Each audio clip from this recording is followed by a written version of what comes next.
Bem, pessoal, boa tarde a todos. A gente hoje vai dar início, né, à nossa, na verdade não ao início, mas vamos dar continuidade à nossa disciplina. E me perdoe se eu não estou olhando corretamente, certo? Mas eu vou me acostumar. E a gente vai dar início, né, à nova modalidade por razões de necessidade mesmo nesse momento mais difícil que a gente está passando. Então vamos continuar o conteúdo da disciplina ministrado virtualmente. Então vamos testar para ver se vai dar certo. E se der certo, a gente vai continuando. É uma forma da gente avaliar novas estratégias, né, com relação ao período que estamos passando. Então, bem, estou aqui. Esse ambiente virtual aqui nada mais é do que o meu quarto. Essa bancada cinza que vocês estão vendo aí que tá embaixo, que eu não consegui tirar, mas nos próximos vídeos eu trago meu tripé. Na verdade, é a minha tábua de passar, né? Então, me perdoem a engenhoca, mas eu acho que foi a melhor forma de pelo menos poder ter onde mostrar certas coisas a vocês, tá certo? Para não ficar algo só falando. Eu acho que quando a gente traz algumas ilustrações, a gente consegue melhorar a aprendizagem, né? Mas vamos lá. Eu tinha pensado, né? A gente tá com a prova para fazer, mas a gente de início não vai fazer. A gente vai continuar o conteúdo.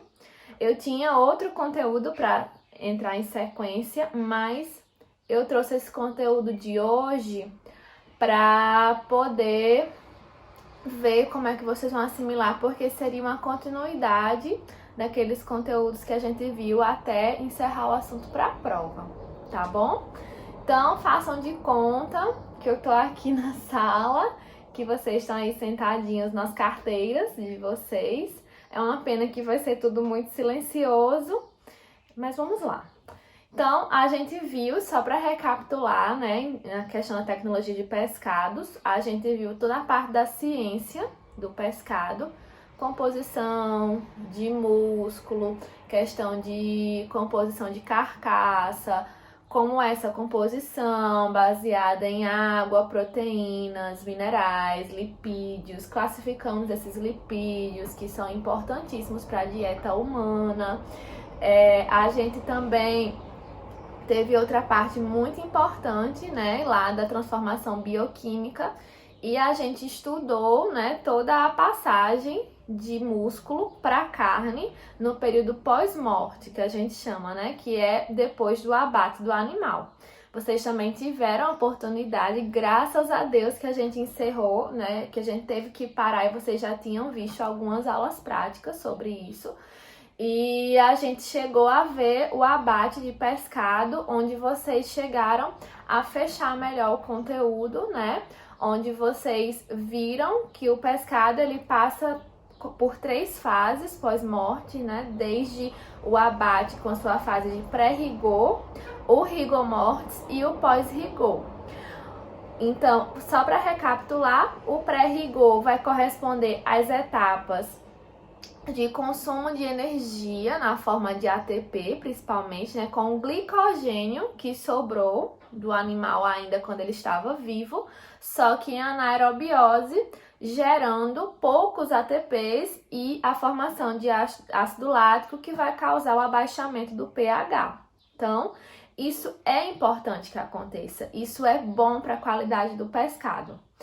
A gente vai ter a fase de rigor mortis, né, que vai ser justamente quando o pescado ele estagna seu pH, porque acabou suas reservas energéticas. Então ele não tem mais glicogênio, ele não tem mais ATP, ele vai ter o acúmulo de ácido, e esse acúmulo de ácido ele fica acumulado, não produz mais, o pH estava caindo e ele para.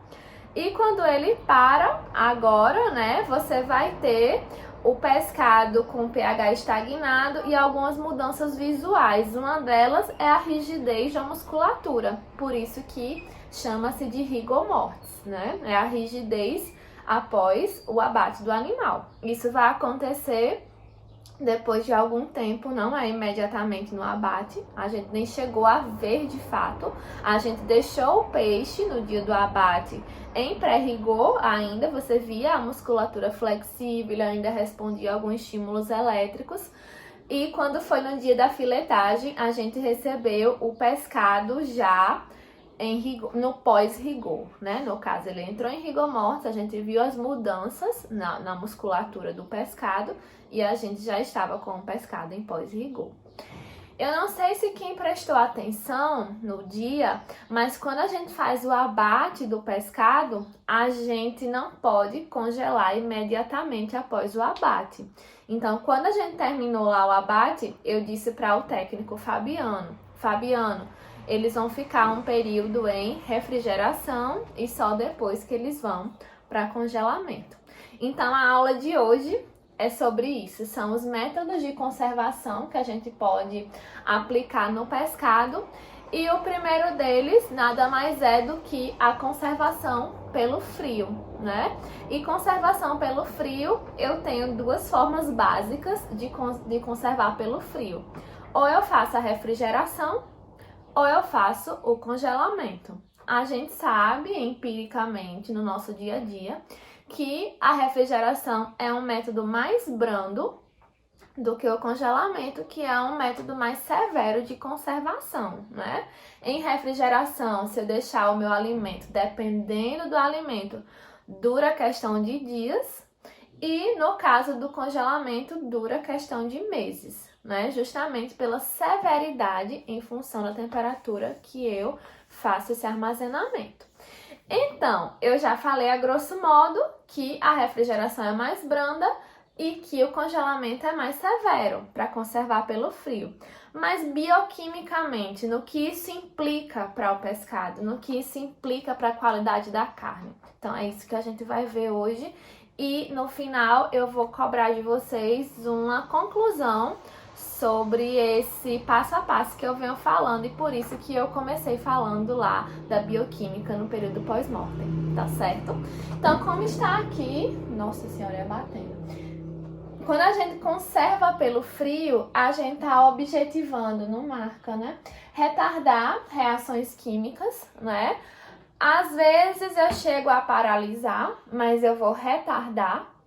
Retardo atividades enzimáticas, tá certo? Então, quando eu tô armazenando o alimento, eu tenho que frear três coisas: a parte química, a parte enzimática e o principal deles na questão da disponibilidade do alimento é reduzir ou retardar ou até inibir o crescimento microbiano, que é o que torna o alimento apto para consumo do ponto de vista higiênico-sanitário, tá bom?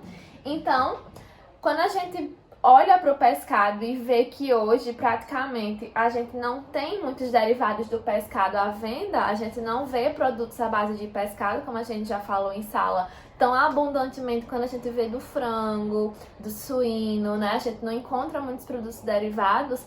Então, a maioria dos estabelecimentos beneficiadores de pescado, eles trabalham no máximo com filetagem ou a questão de expostejamento, né? A questão de cortes de postas. Então, nesse caso, há uma dependência direta e muito forte da conservação pelo frio. Então, seria o método principal de conservação do pescado e o mais simples para poder a gente atingir uma durabilidade do produto e que ele chegue em segurança ao consumidor, tá certo? Gente, se alguém tiver alguma dúvida, como esse vídeo vai estar no YouTube, vocês marcam o minutinho que vocês não entenderam aquela informação e aí a gente vai conversando, tá bom?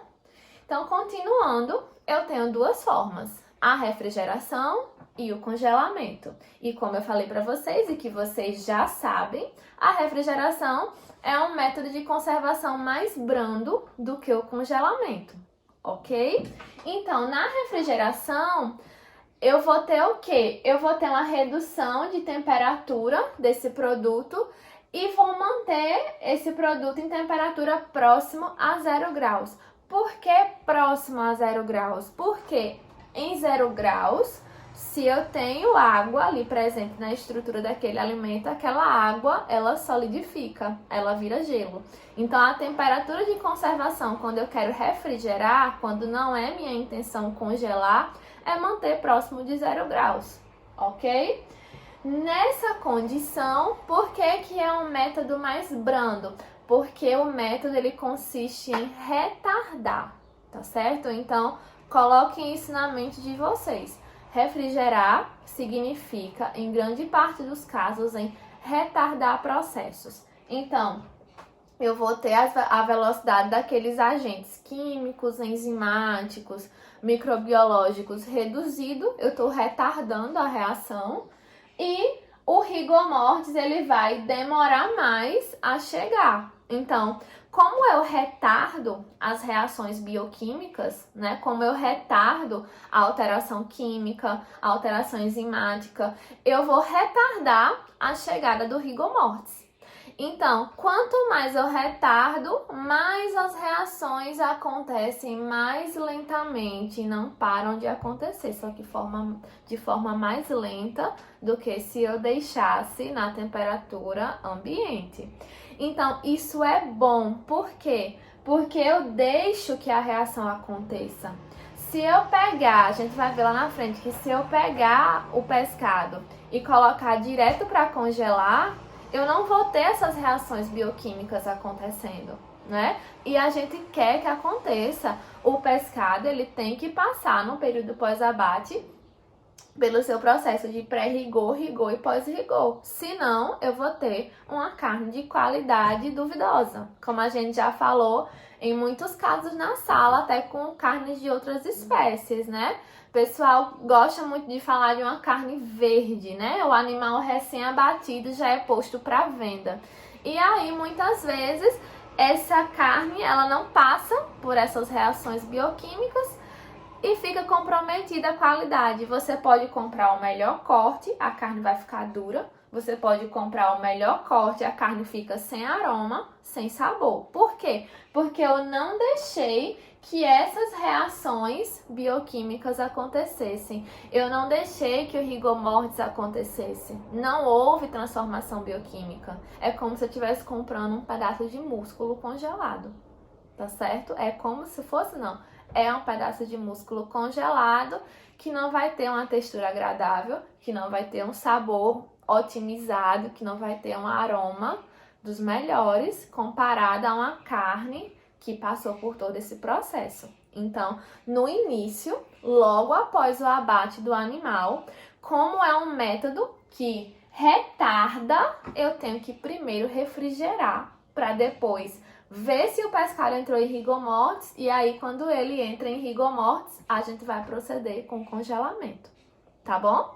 Então, nesse caso aqui, eu tenho o rigor mortis tardando a chegar, o pH caindo ainda mais, porque as reações bioquímicas estão acontecendo, o pH vai ficando impróprio para o desenvolvimento microbiano, e isso vai me dando mais qualidade, porque também o crescimento microbiano vai diminuindo, a temperatura mais baixa, o pH baixando, então eu vou fazendo já é uma forma de eu estar conservando o meu produto ainda em refrigeração, ok? Quais são os métodos pelo qual eu posso refrigerar o meu pescado? O mais simples e o mais utilizado, principalmente quando não se está em uma planta fechada, né? Principalmente quando se faz a pesca, quando você está em loco, quando você está diretamente na pesca de captura, ou até mesmo quando você está distante da unidade de beneficiamento. Então, o primeiro método é usar gelo moído, né? Mas aí você pensa, professora, eu uso gelo moído, eu não vou estar congelando peixe? Não, por quê? Aí eu vou fazer você se lembrar lá da física, né? Eu tenho o gelo, que ele tá em uma temperatura bem baixa. Mas eu tenho em torno de 0 grau, né? Ali, o gelo. Mas eu tenho o meu pescado que está em temperatura ambiente, que ele está, digamos assim, a 28 graus, mais ou menos. Então, quando eu coloco o gelo a 0 grau em contato com o peixe, né, a 28 graus, o resultado desse contato físico vai ser algo entre 0 e 28 graus, que são as duas temperaturas. Então, vamos supor que no fim das contas fique uns 10, 12 graus essa temperatura do pescado. É o suficiente para congelar? Não. Então, por isso que o gelo moído, o gelo picado, é uma das formas de você refrigerar. Não pense você, se seu objetivo é congelar, não é uma boa opção, tá certo? Então, o gelo moído tem que se ter o cuidado com a moagem correta desse gelo, esse gelo picado. Esse gelo picado nem pode estar muito grosseiro e nem pode estar muito fininho, porque eu tenho dois problemas. Se tiver muito grosseiro e eu começo a empilhar peixe, né? Quando começa a empilhar pescado, gelo, o pescado que vai ficar lá embaixo, recebendo todo o peso de gelo e pescado em cima, num transporte, por exemplo, esse gelo ele pode romper o tecido muscular desse pescado. E rompendo, ele vai estar liberando a água dentro do músculo. E aí, quando você vai cozinhar, você vê ele soltando água demais e a carne tende a perder a maciez, né? Lembrando que o que torna a carne macia, suculenta, é a presença de água dentro da matriz, né? Um dos fatores que contribui para isso. Fora a questão das reações que acontecem no pós-rigor, tá certo? Que a gente já falou, que são aquelas enzimas, né? As catepsinas, que estão lá no pH baixo, que libera. Então, além disso, além da enzima quebrar as proteínas do músculo, ela vai facilitar, né, que a água fica ali retida. Se você usa um método agressivo na questão do peso, usando gelo muito grosseiro, pode danificar e essa água começa a sair. Eu não sei se vocês já viram, mas às vezes a gente compra algum produto congelado, peixe, carne, frango congelado, e em alguns casos solta mais água do que o normal. Pode ser fraude, na questão de o pescado terem colocado muita água ali, ou pode ser a questão mesmo de injúria durante o transporte com relação ao contato com gelo, quando se tem o contato com gelo, tá certo? Do contrário, usar gelo muito fininho também não é interessante. Por quê? Enquanto o gelo grosseiro, ele vai ficar lá provocando possíveis perfurações no músculo, o gelo muito fininho, ele pode derreter muito rápido e aí não consegue baixar a temperatura do músculo que estava em contato com esse gelo. Professor, então qual é a minha solução? Eu tenho duas formas. Ou eu uso um gelo picado mediano, entre o tamanho miudinho e o tamanho máximo, já faço uma moagem mediana, ou misturo partes iguais de gelo fininho com gelo grosseiro. Então, aqui a recomendação, você usar, né, 50 a 50% de cada um e usar também de 50 a 100% do peso do pescado de gelo, né? E esse gelo é misturado, misto, de granulometria mista. Então, se eu tenho, por exemplo, 10 quilos de peixe, eu tenho que usar pelo menos de 5 a 10 quilos de gelo para ter uma eficiência no abaixamento dessa temperatura e eu conseguir mantê-lo refrigerado. E aí, continuando. Quando eu tenho pescados de água salgada, de origem marinha, eu também posso usar água do mar refrigerada, né? E aí, a questão da água do mar é porque a 0 graus a água do mar não congela por conta do sal, né? Diferentemente da água que a gente tem em casa, que não tem sal. Então, a 0 graus a água ela vai estar geladíssima, mas não está congelada. E aí, para pescados de origem marinha, é interessante, né? Para poder manter o pescado em temperatura de refrigeração. Um outro método que também pode ser usado é fazer um super resfriamento. Então, quando eu tenho uma câmara frigorífica, quando eu tenho um sistema bem potente, eu posso fazer um congelamento parcial. E aí, quando eu faço esse congelamento parcial, eu suspendo esse congelamento e o peixe se mantém na temperatura de refrigeração. É como se eu iniciasse o congelamento.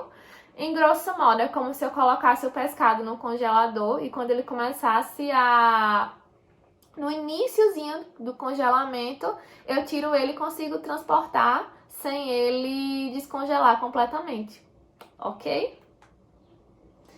E aí, o outro método que eu estava falando seria o congelamento. Então, nesse caso, eu não posso, pelas razões já mostradas, que é interessante que o pescado ele mantenha a sua transformação bioquímica no período pós-mortem. No congelamento, eu teria a paralisação dessas atividades, né? Ficaria muito pouca coisa acontecendo. Então, eu pergunto a vocês, é interessante eu congelar o pescado assim que eu faço o abate? Não, né? Por quê? Porque eu estaria impedindo o meu pescado de passar pelas fases de pré-rigor e rigor mortis e vou ter um pós-rigor comprometido. A única fase que ainda consegue permanecer, que consegue acontecer numa velocidade muito lenta, mas ainda acontece, é o pós-rigor. Ele é a única fase que você consegue ter modificações no pescado congelado. Ainda acontece no congelamento. Por quê? Porque a fase de pós-rigor, ela é essencialmente enzimática.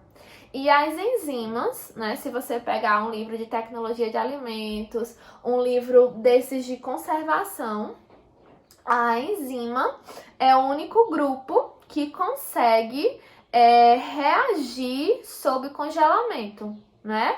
Claro que existem algumas bactérias chamadas psicrófilas, né? Que elas trabalham em temperaturas de congelamento, mas são muito poucas, né? São casos bem raros, digamos assim.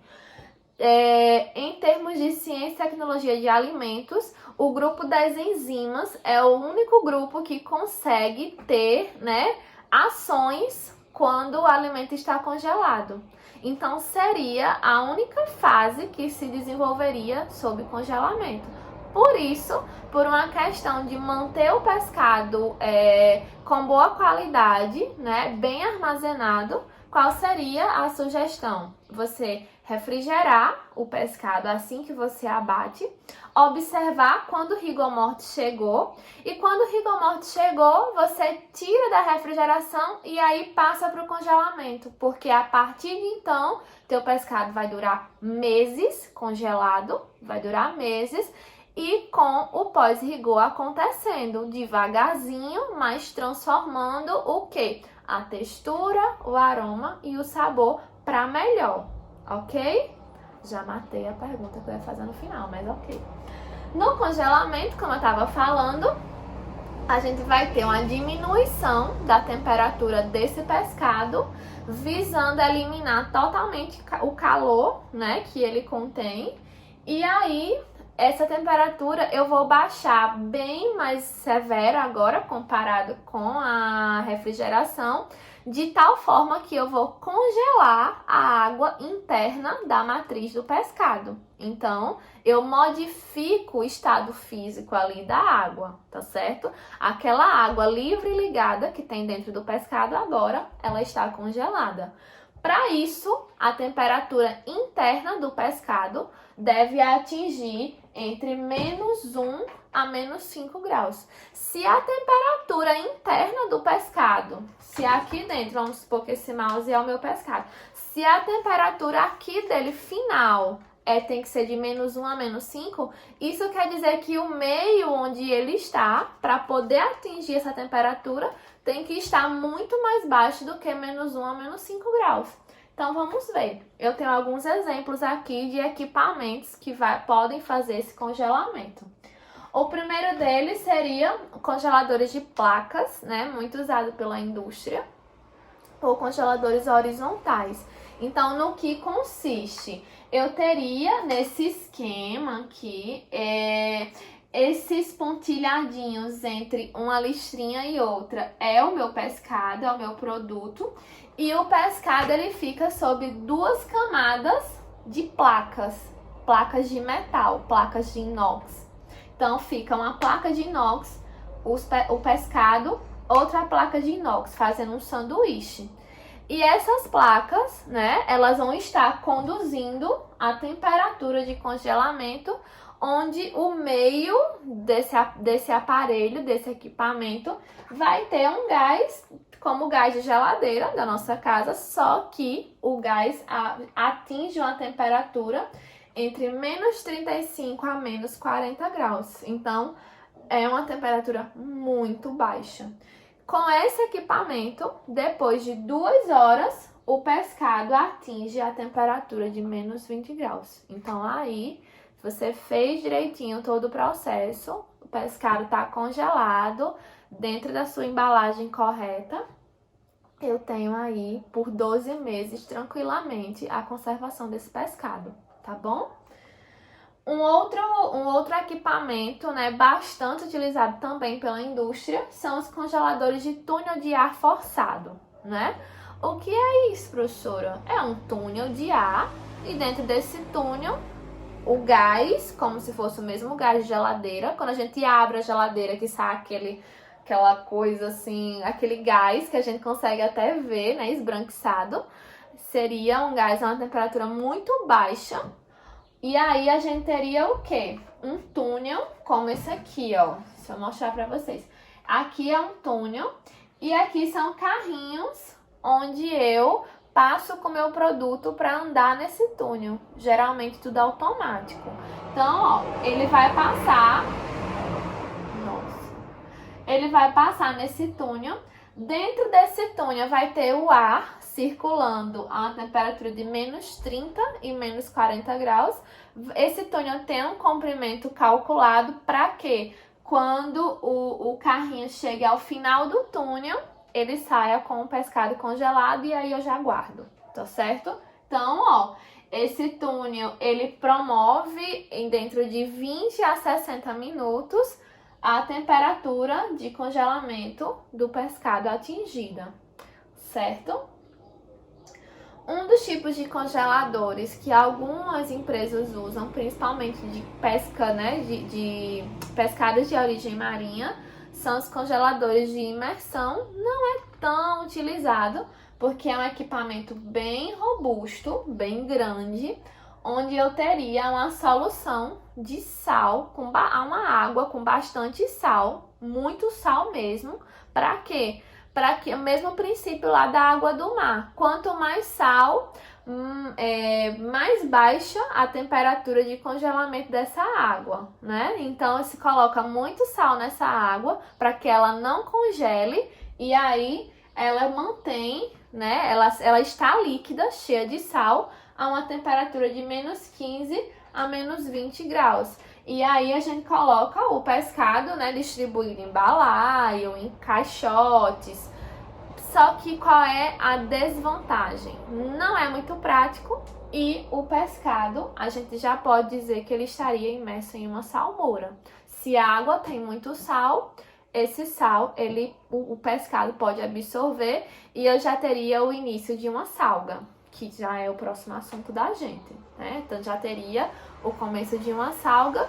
E aí, dependendo da minha finalidade, se eu quero vender filé de peixe natural, não é interessante eu colocar dentro de uma água com muito sal, né? Então eu já teria as características desse pescado modificada. Não seria um pescado in natura.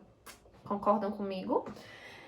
E para fechar, um dos métodos de congelamento, né, que está sendo cada vez mais utilizado pela praticidade, não pelo preço, ainda é um método muito caro, é a questão do congelamento criogênico. E esse congelamento criogênico, ele vai ter um equipamento, né, como esse aqui, por exemplo, onde tem hambúrgueres aqui. e ele vai receber jatos de nitrogênio líquido ou gás carbono líquido. Se for gás carbônico, não fica tão caro, mas, por exemplo, trabalhar com nitrogênio é muito caro, nitrogênio líquido, né? Então, você tem que comprar os cilindros. O nitrogênio líquido, quando ele atinge a forma líquida, ele chega a menos 196 graus. Então, isso vai dar um congelamento instantâneo ao pescado. Você não espera 20 a 40 minutos, 20 a 60 minutos. É na hora, certo?